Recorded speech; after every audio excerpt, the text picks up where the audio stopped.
மக்களுடன் மனதின் குரல். நாட்டு மக்களுடன் உரையாடும் மோடிஜி. 129வது மாதத்தில் தடம் பதிக்கும் பாரத பிரதமரின் மனதின் குரல். 28/12/2025 பகல் 11:30 பொதிகை தமிழ் தொலைக்காட்சி. நமோ மற்றும் சாரல் ஆப்பில் பதிவு செய்து பிரதமரோடு பேசும் வாய்ப்பை பெறுங்கள். வி ரமேஷ் வழக்கறிஞர், மத்திய சென்னை மேற்கு மாவட்டம், பாஜக.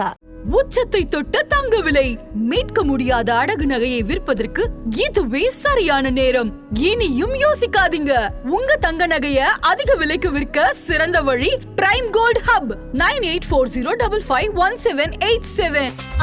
No compromise. உங்க சைடுலயும் எங்க சைடுலயும். It's a GT promise. GT Holidays, South India's #1 travel brand. இன்று மிக முக்கியமான ஒரு தலைப்புல இந்த விவாதம் போகுது. தமிழகத்தில் தற்போது பற்றி எரிந்து கொண்டிருக்கக்கூடிய அரசு ஊழியர்களுடைய போராட்டம். கிட்டத்தட்ட 12 அமைப்புகள் இந்த அரசுக்கு எதிராக அவங்களுடைய போராட்டத்தை முன்வைத்திருக்கிறார்கள். இப்போ இன்னும் 2 மாத காலம்தான் ஆட்சி இருக்கக்கூடிய இந்த சூழல்ல இந்த போராட்டம் அப்படிங்கிறது மிக தீவிரமடைந்திருக்கிறது. இது எத்தகைய ஒரு நிலையை எட்டும்? இது வரக்கூடிய தேர்தலில் என்ன மாதிரியான ஒரு தாக்கத்தை ஏற்படுத்தும்? தமிழ்நாடு போராடும்னு ஒரு ஃப்ரேஸ் சொன்னார்ல, தமிழ்நாடு போராடும், தமிழ்நாடு வெல்லும்னு. ஒருவேளை இந்த தமிழ்நாடுங்கிறதுக்கு நடுவில் ஒரு வார்த்தை, அலுவலர்கள் ஊழியர்கள் போராடுவார்கள், அலுவலர் ஊழியர்கள் வெல்வார்கள் அப்படிங்கிற கருத்தை தான் சொல்றாரா? இவங்க தேர்தல் வாக்குறுதிகளே சொன்னாங்கல்ல, காலி பணியிடங்கள் அனைத்தும் நிரப்பப்படும், புதிதாகவும் பணியிடங்கள் உருவாக்கப்படும் இதை சொன்னாங்க. ரெண்டுத்துல எது நடந்தது? ரெண்டுமே நடக்கும். 500 வாக்குறுதிகள் சொன்னதில்லை. எந்த இடத்துலுமே இலவச பேருந்து, மகளிர் உரிமை திட்டத்தை பற்றி அவ்வளோ வலியுறுத்தலை. ஆனால் ஏன் கொடுக்குறாங்க? ஓட்டுக்கா. போக்குவரத்து ஊழியர்களுடைய போராட்டம் நடந்தது. டைரக்டா போய் கவர் பண்ணக்கூடிய வாய்ப்பும் எனக்கு கிடைச்சது. அப்போ ஒரு ஊழியர் பேசும்போது சொன்னாரு, இப்போ வண்டி ஓடிட்டு இருக்கு இல்லையா, கவர்மெண்ட் பஸ், இதுக்கெல்லாம் யார் பெட்ரோல் போடுறா தெரியுமா அப்படின்னு என்கிட்ட கேட்டார். நான் சொன்னேன், அரசாங்கம் தானேங்க போடும், அவங்க அதுக்கான ஸ்பெஷலைஸ்ட் பெட்ரோல் பங்க்ஸ்லாம் இருக்கும், அவங்க போடுவாங்க. அது எல்லாமே எங்க பிஎஃப் பணத்துல இருந்து எடுத்து போட்டுட்டு இருக்கிறாங்க. இது என்ன மாதிரியான ஒரு இதா இருக்கும்? மோசமான நிதி நிர்வாகம் அப்படின்னு தான் சொல்ல முடியும். ஆதர் நேயர்களுக்கு அன்பு வணக்கம். இது மிக முக்கியமான ஒரு தலைப்புல இந்த விவாதம் போகுது. குறிப்பா சொல்லணும் அப்படின்னா, தமிழகத்தில் தற்போது பற்றி எரிந்து கொண்டிருக்கக்கூடிய அரசு ஊழியர்களுடைய போராட்டம். கிட்டத்தட்ட 12 அமைப்புகள் இந்த அரசுக்கு எதிராக அவங்களுடைய போராட்டத்தை முன்வைத்திருக்கிறார்கள்.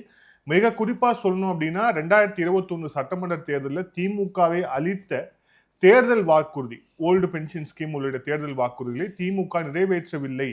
அதை நிறைவேற்றணும் அப்படிங்கிறத வலியுறுத்தி இப்போ இன்னும் 2 மாத காலம்தான் ஆட்சி இருக்கக்கூடிய இந்த சூழல்ல இந்த போராட்டம் அப்படிங்கிறது மிக தீவிரமடைந்திருக்கிறது. இது எத்தகைய ஒரு நிலையை எட்டும்? இது குறிப்பாக வரக்கூடிய தேர்தலில் என்ன மாதிரியான ஒரு தாக்கத்தை ஏற்படுத்தும் உள்ளிட்ட பல்வேறு கேள்விகள் இருக்கு. இன்று நம்முடன் இருந்திருக்கிறார் மூத்த பத்திரிகையாளர் பாக்கி அவர்கள்.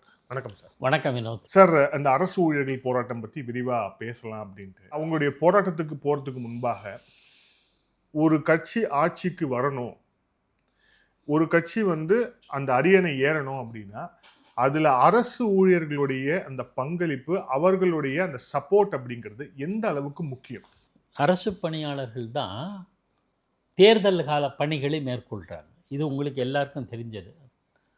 அதில் அவங்களுடைய ஒத்துழைப்பு இல்லாமல் இன்னைக்கு இப்போ வாக்காளர் சீர்திருத்த பட்டியல் பணி இருக்கு இல்லையா, அதுலேருந்து நாளைக்கு தேர்தல் நடத்தி, தேர்தல் வாக்குப்பதிவு நடந்து, தேர்தல் முடிவுகள் வெளியாகிற வரையில் அவங்களுடைய வைட்டல் ரோல், மிக முக்கியமான பங்களிப்பு இருக்கிறது. இது ஒரு பொதுவான பார்வை. இன்னொரு பார்வை, திராவிட முன்னேற்ற கழகத்தை பொறுத்தவரையில், நான் குறிப்பாக திமுகவை சொல்கிறேன், கடந்த பல ஆண்டுகளில் எம்ஜிஆர் இருந்த காலத்தில் உள்பட அரசு பணியாளர்களை தன் வசம் வச்சுப்பார். யார்? கலைஞர் கருணாநிதி. எனக்கு தெரிஞ்சு, என்னுடைய சிற்றறிவுக்கு தெரிஞ்ச வரையில், தலைமைச் செயலகத்தில் பணியாற்றுகிற இந்த மினிஸ்ட்ரியல் ஸ்டாஃப் அல்லது நிர்வாக பணியாளர் இருக்காங்க, அவங்க எல்லாருக்குமே இந்த டைப் ரைட்டிங், ஷார்ட் ஹேண்ட் இதெல்லாம் தெரிஞ்சிருக்கும். அந்த காலத்து தேவை அது. அந்த பயிற்சி நிறுவனமாக நான் தெரிஞ்ச தகவலை சொல்கிறேன். அப்போதைய அது இன்றைய மூத்த தலைவர், அரசியலேருந்து கொஞ்சம் ஒதுங்கி இருந்தால் கூட, ஆற்காடு வீராசாமி இருக்கார், அவங்க குடும்பத்தினர் நடத்துகிற டைப்ரைட்டிங் இன்ஸ்டியூட்டில் படிச்சுட்டு ட்ரைனிங் எடுத்து ஒரு கணிசமான ஒரு அதில் ரெக்ரூட் ஆவாங்க. ஸோ அவங்கெல்லாம் விசுவாசமாக திமுகவுக்கு இருப்பாங்கன்ற ஒரு நம்பிக்கை பரவலாக அந்த காலத்தில், அப்போல்லாம் ஊடகம்ன்ற வார்த்தையில் பத்திரிகை துறையில் பேசப்பட்டது. எதுக்கு சொல்கிறேன்னா, இந்த மாதிரி ஒரு நிர்வாக பணியில் ஈடுபட்டு இருக்கிற அதிகாரிகள், அலுவலர்கள், பணியாளர்கள், ஊழியர்களை தயார் செய்வதே திமுகவாக இருந்ததுனால, எம்ஜிஆர் இருந்த காலத்தில் கூட சென்னை வந்து திமுக கோட்டையாக இருந்தது.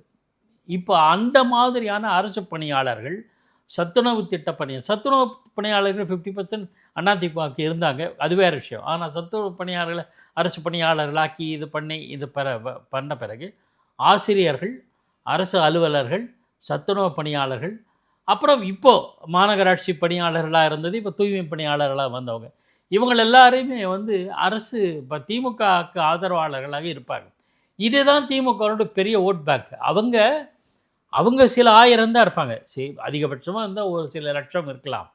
ஆனால் அவங்க சொல்லி அவங்க ஃபேமிலி இருக்குல்ல, அதெல்லாம் மல்டிபிள் ஆகும், பல மடங்கு ஆகும். அப்போது அது தேர்தலில் எதிரொலிக்கும். இதெல்லாமே உண்மை, யதார்த்தமான களம். இப்போ இந்த திமுக அரசு இவங்களுக்கெல்லாம் வாக்குறுதிகள் கொடுத்து தான் ஆட்சிக்கே வந்திருக்கு. 500க்கும் மேற்பட்ட வாக்குறுதிகளில் பெரும்பாலான முக்கிய வாக்குறுதிகள் நிறைவேற்றப்படாத பற்றி நம்ம விவாதிச்சிருக்கோம். பல வாக்குறுதிகள், குறிப்பாக மிக முக்கியமானது பழைய ஓய்வூதிய திட்டம்.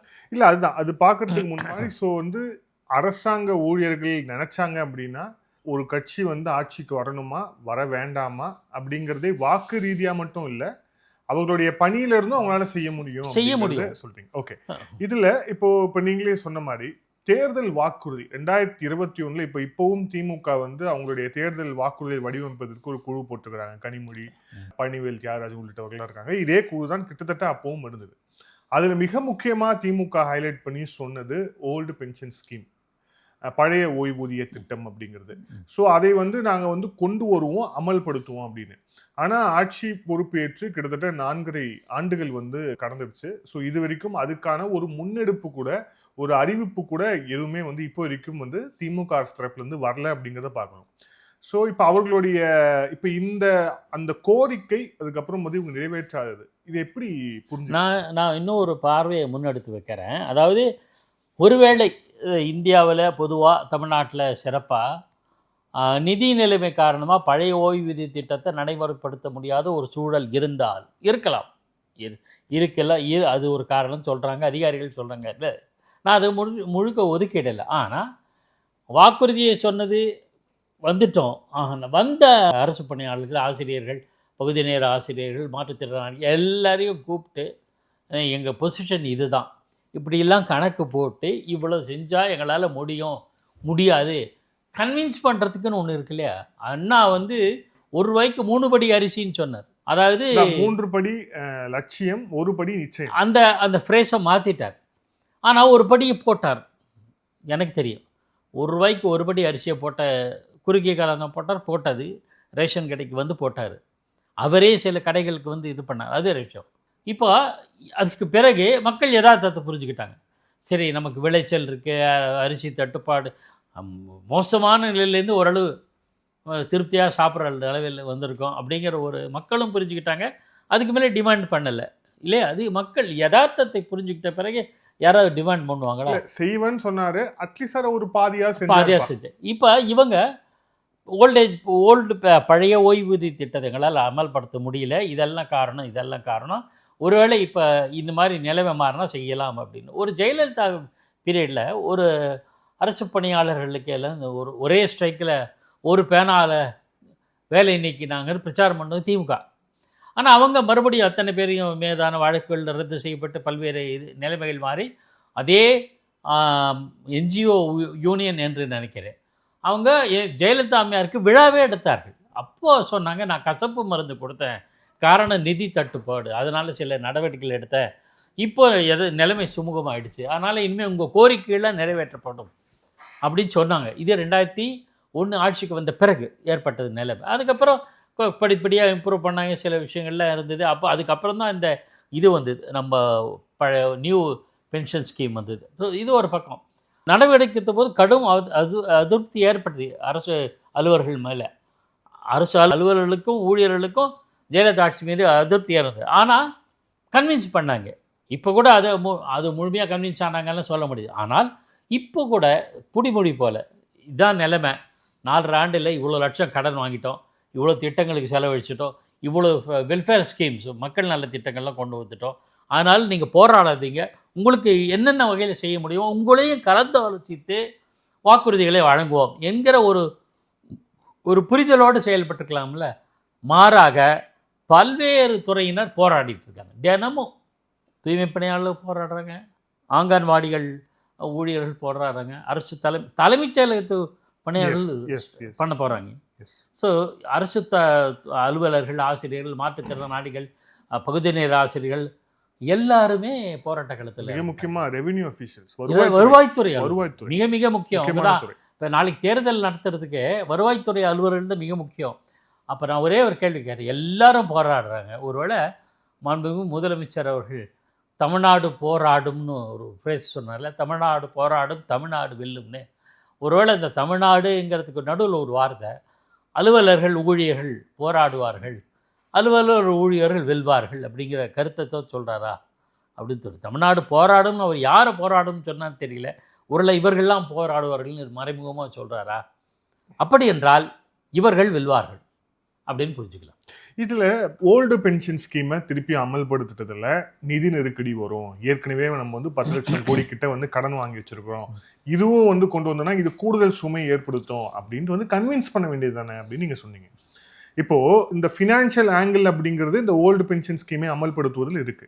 இப்போ இன்னொரு இது பாருங்க, தமிழ்நாடு நீங்களே சொன்ன மாதிரி தமிழ்நாடு செக்ரட்டரியேட் அசோசியேஷன் அவங்களுடைய கோரிக்கையில ஒன்று 69% ரிசர்வேஷன் பாலிசி இருக்கு இல்லையா?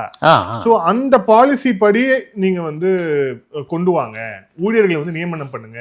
அந்த 69% ரிசர்வேஷன் பாலிசி அப்படிங்கிறது இங்க வந்து சரியா வந்து அமல்படுத்தப்படலை அப்படின்ட்டு அவங்க சொல்றாங்க. அது மட்டும் இல்லாம கிட்டத்தட்ட 4 லட்சம் வேகன்சிஸை வந்து நீங்க அவுட் சோர்ஸ் பண்ணியிருக்கீங்க அப்படின்ட்டு. இது எல்லாமே அரசு நிர்வாகத்துடைய அவங்களுடைய கட்டமைப்புக்கு உட்பட்டது தானே. இடஒதுக்கீடை அமல்படுத்துறதும் அங்க இருக்கக்கூடிய பணிகளை வந்து இன்னும் கூடுதலா வந்து ரெக்ரூட் பண்ணி செய்யறதும் ரெண்டும் அவங்களால பண்ண முடிஞ்சது தானே. இதை கூட பண்ண மாட்டாங்க. மேண்டேட்டரி, இது கட்டாயம். 69% இடஒதுக்கீடு என்பது கட்டாயம் செயல்படுத்தப்பட வேண்டும். ஆமா, அதுவும் திராவிட மாடல் அப்படின்னு சொல்லிக்கிட்டு இருக்க இவங்க அதை மீறவே கூடாது. கரெக்ட். வார்த்தை வேறு செயல் வேறு ஆயிடக்கூடாது. அது ஒன்று. ரெண்டாவது, காலி பணி, இவங்க தேர்தல் வாக்குறுதிகளே சொன்னாங்கல்ல, காலி பணியிடங்கள் அனைத்தும் நிரப்பப்படும். அண்டர்லைன் பண்ணிங்க, அனைத்தும் ஏற்கனவே காலியாக இருக்குதெல்லாம் நிரப்பிடுவோம், புதிதாகவும் பணியிடங்கள் உருவாக்கப்படும். இதை சொன்னாங்க. ரெண்டுத்தில் எது நடந்தது? ரெண்டுமே நடக்கலை. 4 லட்சம் பேர் வந்து கிட்டத்தட்ட வேலை பணியிடங்கள் காலியாக இருக்குது, அவுட் சோர்ஸ் பண்ணுறாங்கன்னா. நான் ஒரு சில விஷயங்கள் சுட்டி காட்ட விரும்புகிறேன். 10-15 ஆண்டுகளுக்கு முன்பு ஜெயலலிதா அம்மையார் ஆட்சி காலத்தில் அவுட் சோர்ஸ் பண்ணியிருக்காங்க. ஆனால் அது என்ன காரணத்தில் பண்ணாங்கன்னா, சில ரெக்ரூட்மெண்ட்டு எதிர்த்து, பணி நியமனத்தை எதிர்த்து நீதிமன்றம் போனார்கள். உயர்நீதிமன்றத்தை போனால் நிறுத்தி மக்கள் நல பணியாளர்கள் அப்படின்னு, மக்கள் நல பணியாளர், அரசு பணியாளர்கள் உட்பட பிரிவு உதவி அலுவலர்கள் அந்த ஓராண்டு 2 ஆண்டு ஆச்சு. அப்போ தான் அந்த 2 ஆண்டு கால பணி நடக்கணுங்கிறதுக்காக ஜெயலலிதா அம்மையார் ஆட்சி காலத்தில் அவுட் சோர்ஸ் பண்ணாங்க. ஆனால் அந்த 2 ஆண்டுகளில் வழக்கு முடிஞ்சு தீர்ப்பு வந்த பிறகு இந்த ரெக்ரூட் பண்ண, அதாவது பணி நியமனத்துக்காக தேர்ந்தெடுக்கப்பட்ட பணியாளர்கள் உடனடியாக பணி நியமிக்கப்பட்டார்கள். எனக்கு நல்லா தெரியும், செக்ரட்டரியேட்டில் அந்த பணி நியமனம் ஆனோடனே அந்த அவுட் சோர்ஸ் எல்லாம் இதுவாகிடுச்சு. அவங்க பழையபடி என்னென்ன பணி போகிறாங்களோ அது மறுபடியும் என்ரோல் பண்ணி டிஎன்பிஎஸ்சி எழுதி மறுபடியும் அடுத்தது அவங்க வரத்துக்கு வாய்ப்புகள் இருக்குது. இது மாதிரி ஒரு சூழல் இருந்தது. ஆனால் இப்போ அதுக்கான முகாந்திரமே இல்லை, யாரும் ரெக்ரூட்மெண்ட் எதிர்த்து வழக்கு தொடுக்கலை. ஆனால் அவுட் சோர்சிங் எதுக்கு? அவுட் சோர்சிங்கில் சில விஷயங்கள் அவங்களுக்கு சாதகமாக இருக்கும். கிட்டத்தட்ட தனியார் நிறுவனங்கள் இது மாதிரி அவுட் சோர்ஸ் பண்ணுவாங்க. அதே அரசாங்கமே செய்யக்கூடிய சூழல் ஏற்பட்டிருக்குன்னா அரசு பலவீனமாக இருக்கா, நிதி தட்டுப்பாட்டோடு இருக்கா, நிர்வாக திறமையின்மையை காரணமாக என்னன்னு கேட்க புரியல. இதில் அது நீங்கள் சொல்லும் போதே ஒரு இக்கண்ணா வச்சு சொன்னீங்க, அதில் வேறு பெனிஃபிட்ஸும் இருக்கும்னு. அது என்ன மாதிரியான பெனிஃபிட்ஸாக இருக்கும்? இப்போ நம்ம ஒரு வேளை வந்து அவுட் சோர்ஸ் பண்ணுறோம் அப்படின்னா, இப்போது நான் நிறைய இடத்துல கேள்விப்பட்டிருக்கேன், குறிப்பாக இந்த மேன் பவர் ஏஜென்சிஸ்லாம் நிறைய இருக்கிறாங்க. அவங்க என்ன பண்ணுவாங்க அப்படின்னா, ஒரு ஊழியரை வந்து ஒரு நிறுவனத்துக்கு 10 பேர் அனுப்புகிறாங்க அப்படின்னா அவங்களுடைய சேலரியிலேருந்து ஒரு ஆளுக்கு 1000 ரூபான்னு சொல்லிட்டு 10,000 ரூபாய் இவங்களுக்கு வந்து போகும். இது வந்து மேன் பவர் ஏஜென்சிஸ்ல தனியார்ல நடக்கக்கூடியது. இப்போ அந்த மாதிரி இங்கேயும் நடப்பதற்கான வாய்ப்புகள் இருக்குன்னு சொல்றீங்களா? அந்த ஒரு பார்வையும் இருக்கு, இன்னொரு பார்வையும் சொல்ல. அந்த தனியார் மேன் பவர் ஏஜென்சிஸ், அதாவது மனிதவள நிறுவனங்கள் முகமைகள் நடத்துபவர் யார், அது பின்னாடியெல்லாம் விசாரிக்கணும். அது ஒரு ஆய்வு, அது தனி. இது இன்னொரு காரணம், தமிழ்நாடு தேர்வான இப்போ அரசு பணியாளர் தேர்வாணையம் டிஎன்பிஎஸ்சி, அது மூலமாக தேர்வு எழுதி பணிக்கு நியமிக்கப்பட வேண்டிய தகுதியானவர்கள் பற்றிய ஒரு கேள்விக்குறி இருக்குது. தமிழ்நாடு அரசு பணியாளர் தேர்வாணையம் டிஎன்பிஎஸ்சி அமைச்ச குழுவையே ஒரு தடவை ஜெயலலிதாமையார் கலைச்சாங்க. பல பேர் தகுதி இல்லாது. இந்த ஆட்சிக்கு வந்த பிறகு ஒருவரை டிஎன்பிஎஸ்சி சேர்மனை போடுறதுக்கு கடும் எதிர்ப்பு வந்து அவர் பெயர் நீக்கப்பட்டு வேற ஒருத்தர். ஸோ அந்த பணி நியமனத்தில் அரசு பணியாளர் தேர்வாணையத்தில் இருக்கிற அதிகாரிகளோ அல்லது அதுக்கு பின்னாடி இருக்கிற அரசியல்வாதிகளோ பணி நியமனத்திற்கு என்ன பலன் பெறுகிறார்கள்? நான் நேரடியாக சொன்னால் இதுவாக இருக்கும், எல்லாருக்கும் மக்களுக்கு தெரியணுங்கிறதுக்காக ஏதோ ஒரு நியமனத்துக்காக சில பணி நியமனங்களை அப்படி நிறுத்தி வச்சுருக்கலாங்களோ என்ற புகார்கள் உண்டு. இப்போ அதுக்கான ஆதாரம்னு நமக்கு தெரியாது. ஆனால் அந்த குற்றச்சாட்டு புகார்களும் அவ்வப்போது கண்டனங்களும் அரசியல் தளத்தில் வருது. இல்லை, இதில் ஒரே ஒரு விஷயம் என்னன்னா, நிதியமைச்சராக இந்த ஆட்சி வந்த உடனே இருந்த பழனிவேல் தியாகராஜன் அவர் வந்து என்ன சொன்னார்னா, இதுக்கப்புறம் இருக்கக்கூடிய அரசு துறையில் இருக்கக்கூடிய வேலை வாய்ப்புகள் எல்லாமே டிஎன்பிஎஸ்சி மூலமாக தான் நிரப்பப்படும் அப்படின்னாங்க. ஆனால் அது வந்து சமீபத்தில் ஒரு ஆண்டுக்கு முன்பாக அது தளர்த்தப்பட்டு அந்தந்த துறைக்கு அந்தந்த ஆளுங்க எடுத்துக்கலான்னு. ஸோ இப்போ அதன் தொடர்ச்சியாகத்தான் இப்போ இந்த நேரு அவர்களுடைய அவருடைய அந்த துறை சம்பந்தமாக பணியாளர்கள் நியமிக்கணும்னு சொல்லிட்டு அதில் மிகப்பெரிய ஊழல் இருக்குன்னு அமலாக்கத்துறை சுட்டிக்காட்டி இடி 800 கோடி ரூபாய் அப்படின்னு. ஸோ ஏன் இவ்வளவு, அதாவது இவங்க இருக்கக்கூடிய பாலிசி இவங்களே மாற்றி இவங்களே ஒரு விஷயத்தை செஞ்சு இவங்களே போய் மாட்டிக்கிறாங்க, ஏன் இவ்வளவு கன்ஃபியூஷன்? இதுதான் அரசாங்கத்துடைய ஆட்சி நிர்வாக திறமையின்மைக்கு ஒரு உதாரணம். நீங்கள் ரெக்ரூட்மெண்ட்டை பொறுத்தவரையில் வந்து டிஎன்பிஎஸ்சி மூலமாக செய்வதில் ஒரு புகார் பரவலாக சொல்லப்படுவது, என்னென்ன பணிக்கு என்னென்ன நியமிக்கணும்னா அதுக்கு சில பெரிய தலைகள் ஆதாயம் தேடுகின்றன. ஒரு சிம்பிள் விஷயம் சொல்லிடுறேன் சார், ரொம்ப விரிவாக சொல்கிறேன். செந்தில் பாலாஜிக்கு மேலே கேஸ் என்ன சார்? Job scam. அவர் அந்த ஆட்சியில் இருந்தார், அதிமுக ஆட்சியில் இருந்தார், அதெல்லாம் இருந்தால் கூட இந்த ப்ராக்டிஸ் தான் பிரச்சனைக்கு அடிப்படை காரணம். ஸோ இது மாதிரி இன்னும் என்னென்ன வருமோ அதுதான் இந்த குழப்பங்களுக்கெல்லாம் காரணம். இவர்கள்லாம் தெருவிலிருந்து போராடுறாங்கன்னா இதுவரையில் எந்த காலத்திலையும் வறுமையும் பஞ்சமும் பொருளாதார சீர்கேடும் பொருளாதார பின்னடைவு இவ்வளவு நேர்ந்த காலத்தில் கூட இவ்வளவு அரசு பணியாளர்கள், அலுவலர்கள், மாற்றுத்திறனாளிகள், தூய்மை பணியாளர்கள், பகுதி நேர ஆசிரியர்கள் இவ்வளவு பேர் களத்தில் வந்து இறங்கியிருக்காங்களா? இப்போ தானே அதிகமாக போராடுறாங்க. இல்லை, இடஒதுக்கீடுக்காக கூட போராட வேண்டிய நிலையா? அதுதான் மோசம். இடஒதுக்கீடு 69 விழுக்காடு தமிழ்நாட்டுக்கு மட்டுமே உச்சநீதிமன்றம் 50% மேலே போகக்கூடாதுன்னு சொல்லியிருக்கு. ஆனால் அதையும் மீறி ஜெயலலிதாமையார் போராடி 69 விழுக்காடு என்று வாங்கிட்டாங்க. அதுதான் வீரமணி, சமூக நீதி காத்த வீராங்கனைன்னு ஜெயலலிதாமையார் பாராட்டினார். வீரமணி அவர்களே, அந்த மாதிரியான தமிழ்நாட்டில் சமூக நீதிக்கு இந்தியாவுக்கே வழிகாட்டியாக இருக்கிற தமிழ்நாட்டில் 69 விழுக்காடு ஒதுக்கீட்டை கூட செயல்படுத்த முடியவில்லை. என்ன காரணம்? ஒரு காரணம் இருக்குது, அது அரசியல்வாதிகள் சொல்லுகிற காரணம். அரசியல் தளத்தில் கடுமையாக ஊழல் அப்படின்னு சொல்லுவாங்க. அது ஊழலா இல்லையா என்றால் அது நமக்கு அக்னி பரீட்சை இறங்கி நிரூபிக்கணும் இல்லை. அதை ஏன் இந்த அரசாங்கம் செய்யவில்லை? அதிகாரிகள் செய்யவில்லை. அதிகாரிகள் ஏன் சரியான வழிகாட்டுதலை அரசாங்கத்துக்கு தெரிவிக்கவில்லை என்பது கேள்விகள் ஏராளமாக இருக்குது. இப்போ இந்த அரசு துறையில் ரொம்ப மிக முக்கியமான ஒரு துறை வருவாய்த்துறை. அவர்கள் தான் கிட்டத்தட்ட வந்து ஒரு அரசு இயந்திரத்தை வந்து மூளை முடுக்கெங்கும் வந்து கொண்டு போய் சேர்க்கிற பணி செய்கிற துறை. இப்போ அவர்களுடைய தமிழ்நாடு ரெவென்யூ அஃபீஷியல்ஸ் அசோசியேஷன் அவங்க வெளியிட்டிருக்கக்கூடிய அவர்களுடைய அவங்க கோரிக்கை பார்த்தோம் அப்படின்னா, பெண்டிங் டிஆர்ஓ அப்புறம் டிசி ப்ரமோஷனுக்கான லிஸ்ட் எல்லாம் இருக்குது, ஃபர்ஸ்ட் அதை செய்யுங்கப்பா அப்படின்னு வந்து சொல்லியிருக்கிறாங்க. அப்புறம் ஸ்டாஃப் ஷார்ட்டேஜ் இருக்குது அப்படின்னு சொல்லியிருக்கிறாங்க. இதெல்லாம் வெளிலேருந்து பார்க்கும்போது இதெல்லாம் ரொம்ப சிம்பிளான ஒரு விஷயம் தானே. இதை ப்ரொமோஷனை ஒழுங்காக இது பண்ணுங்க அப்படிங்கிறதும், நீங்கள் வந்து டிசி ப்ரமோஷன் அதுக்கப்புறம் அவங்களுக்கான பெனிஃபிட்ஸை ஒழுங்காக கொடுங்க அப்படிங்கிறதும் இது எல்லாமே சிம்பிளான விஷயம் தானே. ஆனால் மீண்டும் ஒரு கேள்வி இருக்குது, இது எல்லாமே ஃபினான்ஸோட, அதாவது பணத்தோட வந்து எல்லாமே வந்து கனெக்ட் ஆகிருக்கிறா அப்படின்ட்டு. அப்படி ப்ரமோஷன் வந்துச்சுன்னா அவங்களுக்கு கொடுக்க வேண்டியது கொடுக்கணும். அப்போ அந்த நிதி வரவேண்டிய அரசுக்கு வரவேண்டிய பயன்படுத்தப்பட வேண்டிய நிதி எங்கே செல்கிறது?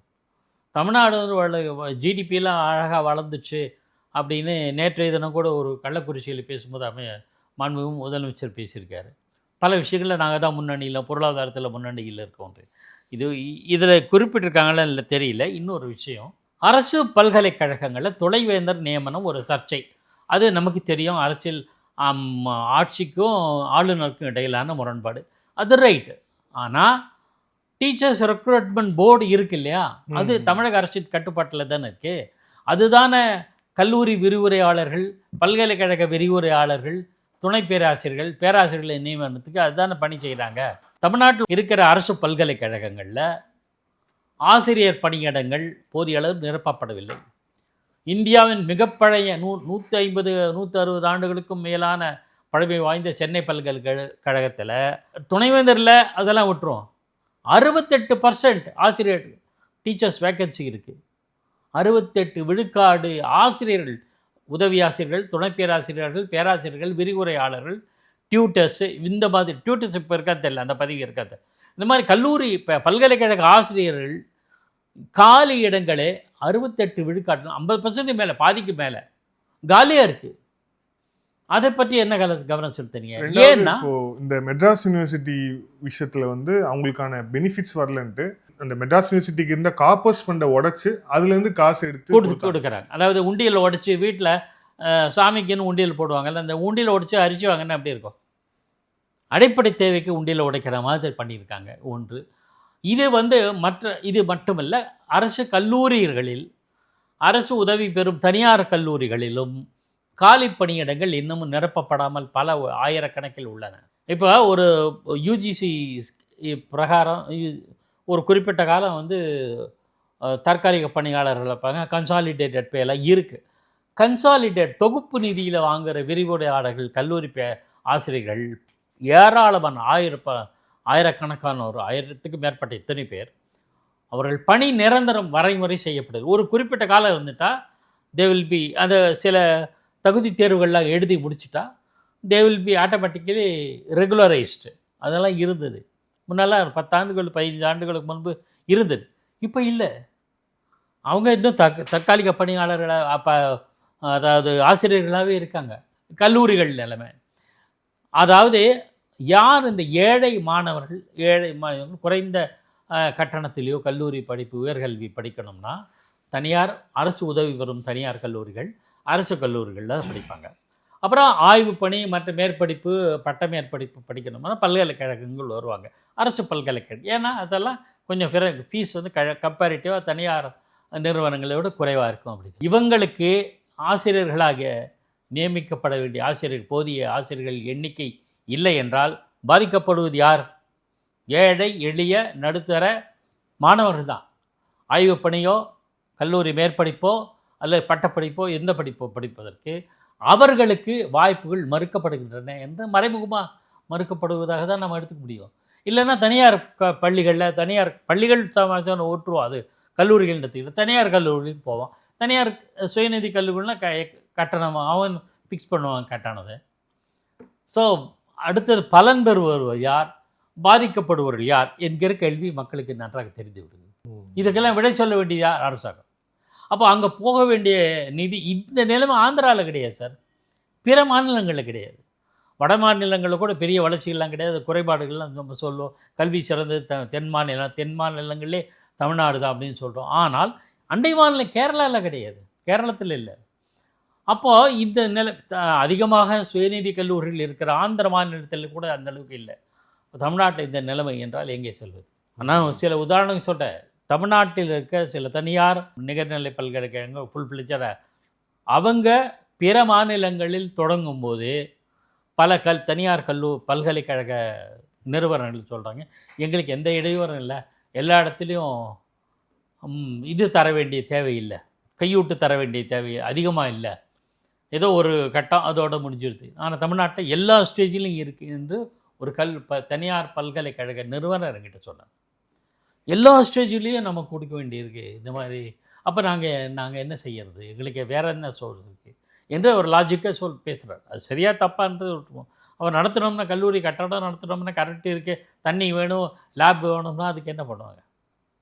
ஸோ இந்த கேள்விகளுக்கெல்லாம் ஏராளமான கேள்விகள் குவிந்து கிடக்கின்றன.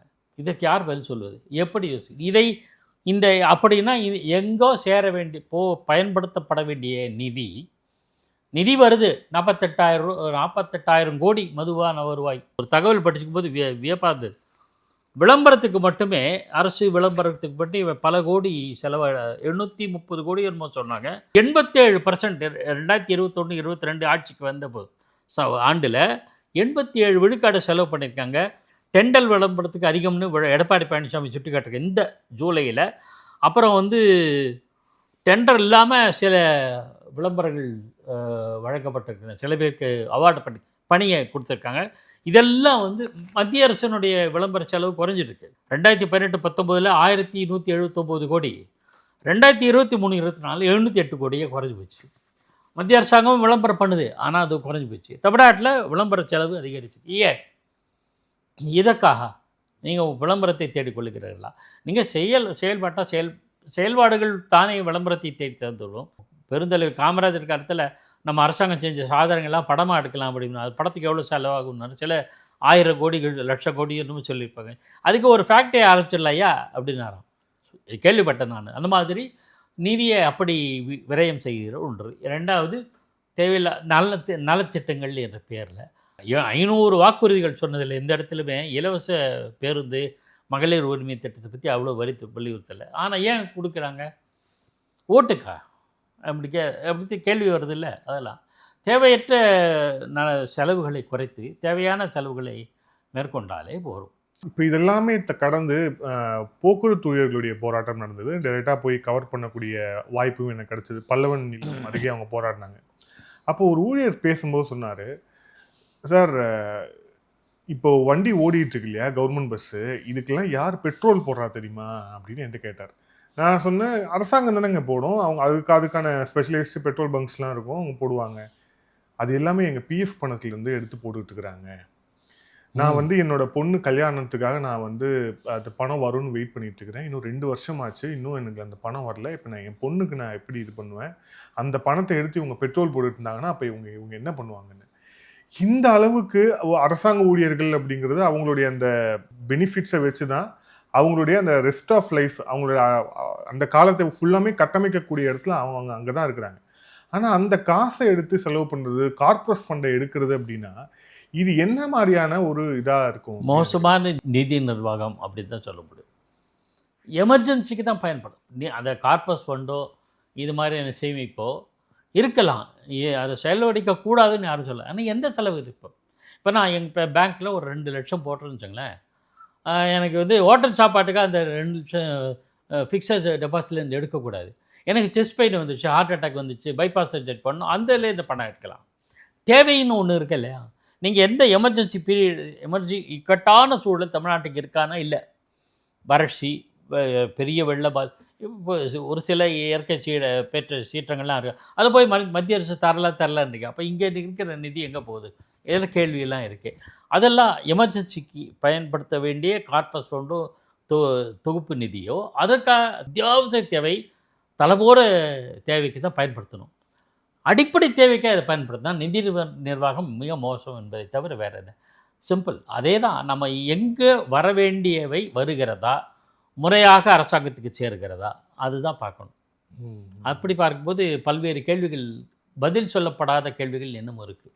இந்த நேர்காணல் இறுதியான கேள்வி, இப்போ இந்த அரசு ஊழியர்களுடைய அந்த போராட்டம், அவங்களுடைய அந்த வலி பிரச்சனை எல்லாத்தையுமே நம்ம டிஸ்கஸ் பண்ணியிருக்கோம் விரிவாக இந்த பதிவில். இது இந்த தேர்தலில் எதிரொலிக்கும் அப்படிங்கிறது மிக நிச்சயமாக ஒரு ஏற்கனவே துணை முதலமைச்சராக இருந்து, மேயராக இருந்து, எம்எல்ஏவாக இருந்த முதலமைச்சருக்கு மிக நிச்சயமாக தெரிஞ்சிருக்கும். தெரிஞ்சிருந்தாலும் கூட அது எல்லாமே சரி செய்யாமல் இப்போ வரைக்கும் போயிட்டுருக்கு அப்படின்னா என்ன தைரியம்? அதாவது அதுவும் 2 மாதத்துல எலெக்ஷன் இருக்குது அப்படிங்கிற போது இந்த மாதிரி அரசு ஊழியர்கள் கொந்தளிப்பான சூழல் இருக்கிறாங்க. இதை கொந்தளிப்பை அடக்கணும் அப்படிங்கிறதுக்கு மாறாக அது அப்படியே வளர்ந்து கொண்டே இருக்குது அப்படிங்கிற போது இது எந்த தைரியத்தில் இருக்கிறது? நான் என்ன ஃபீல் பண்ணேன், முதலமைச்சருக்கு தவறான புரிதல்களை சொல்கிறாங்க. இது போல் தர்ணா, போராட்டம், ஆர்ப்பாட்டம்லாம் அங்கே அப்பப்போ நடக்கும். இது அவர் முதலமைச்சரோட கவனத்துக்கு எடுத்து செல்லப்படும் போது அது குறித்து சீரியஸ்னஸ் உணர்த்தப்படாமல் இதெல்லாம் ஒரு சாதாரண பிரச்சனை சார், ஒன்றும் பெரிய இது இல்லை அப்படின்னு திசை மாற்றி அவருக்கு சரியான ஆலோசனை சொல்லாமல், சரியான வழிகாட்டுதலை சொல்லாமல் செய்கிறார்களோ என்கிற கவலையை நான் பதிவு செய்கிறேன். அது மிகவும் மோசமானது. முந்தைய காலத்தில் ஜெயலலிதா அம்மையோட கலைஞர் கருணாநிதி அந்த விஷயத்தில் நிர்வாகத்துக்கு பேர் போன ஒரு கலைஞருக்கான அவரை மாற்றுக்கிறதே சொல்ல முடியாது. ஒருத்தர் சொன்னால் 3-4 பேர்கிட்ட வெரிஃபை பண்ணிப்பார். அவரே போய் கிரவுண்ட் லெவலில் போய் விசாரிப்பார். அந்த அளவுக்கு தகவல்களை தெரிஞ்சு கொண்டு தான் அவர் செயல்படுவார். அதனால தான் அவர் ஆட்சிக்கு வந்து 1989 13 ஆண்டு காலம் ஆட்சியில் இல்லாத அவர் 89 ஆட்சிக்கு வந்தபோது சாராய சாம்ராஜ்யத்தை நொறுக்கி விட்டேன் அப்படின்னு சொன்னார். காரணம் என்ன சொன்னாரா, மதுபானத்தின் மூலமாக அதற்கு முன்பு முறையாக கிடைக்க வேண்டிய வருவாய் கிடைக்காமல் எங்கே சைஃபண்ட் தேசம் மடைமாற்றி போச்சு.